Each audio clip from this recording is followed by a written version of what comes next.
Hello, my name is Mark Hatfield, and today I'll be telling you why I think you should play Elden Ring.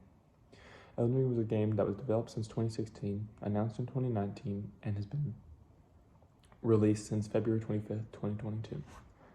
The game was released by a company called From Software and originally created by a man by the name of Hidetaka Miyazaki. Miyazaki has created 5 games previous to Elden Ring, and he definitely extrapolated tidbits from each of those games to make Elden Ring.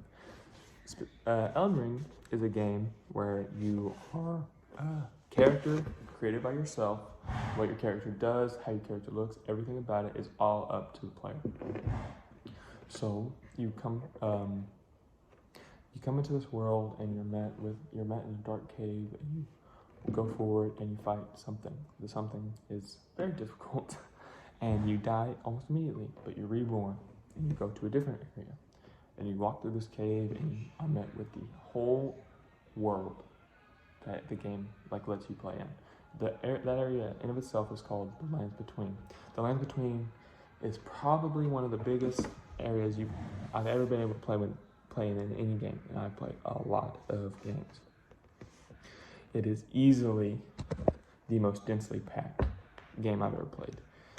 Everywhere you look, every nook and cranny you want to check, because there could always be something around that corner.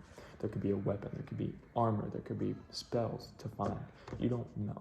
So you always, and not only spells, but you can also find NPCs or non-player characters, which are just people you can talk to. And they usually have quest lines. Like, for example, there's a witch in the game called Ronnie, and to do her quest line, you have to go and kill a big boss. I won't spoil any names or anything.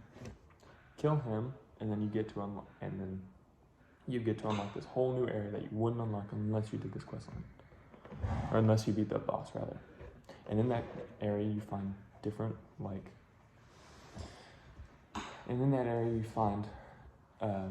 these things called mimics. They mimic you. They mimic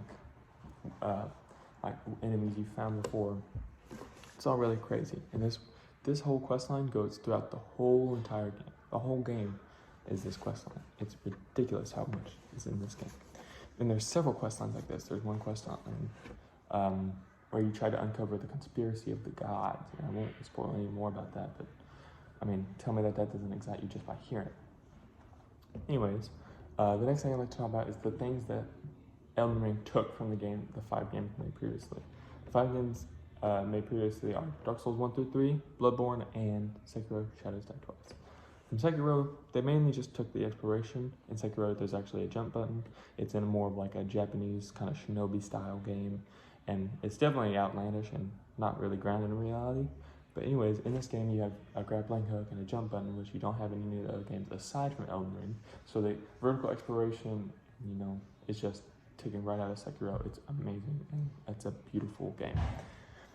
In Bloodborne, they kind of didn't, which is more like an H.P. Lovecraftian horror style game. It starts out, you think you're just like a werewolf hunter, beast hunter kind of thing, but then you quickly fall down the rabbit hole and you find out that there's a lot more.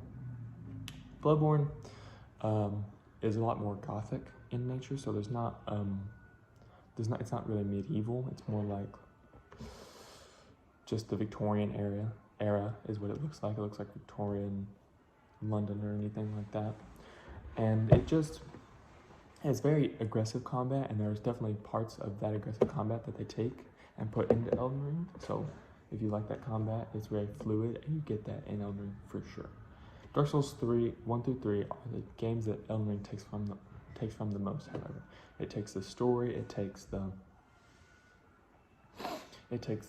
setting kind of. The setting in Dark Souls is not nowhere near as big as Elden Ring, but it does take the combat and stuff. It's very similar.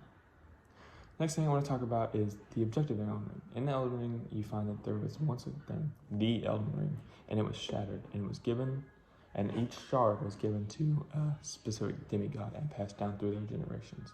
So your objective is to kill these shard bearers, claim their shards, which are called Great Runes, and use them to become the Elden Lord. Now, I haven't beaten this game. I haven't even, I think, probably beaten 2/3 of this game.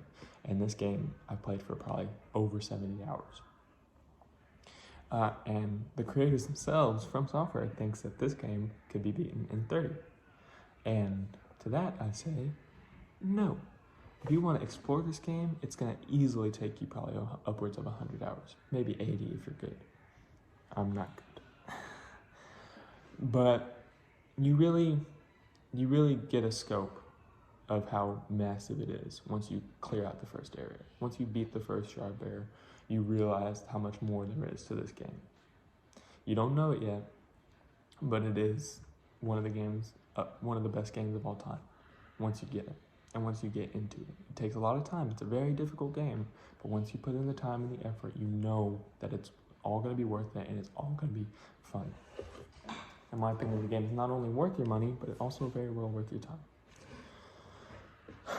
Well, first getting into Elden Ring, it may seem to be a bit daunting at times. It's a very big beast to take on and tackle all at once, but you don't really need to be fearful. You can always summon a friend, like another another player, to help you beat them.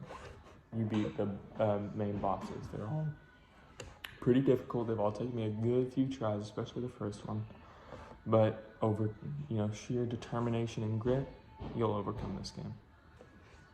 Bye-bye.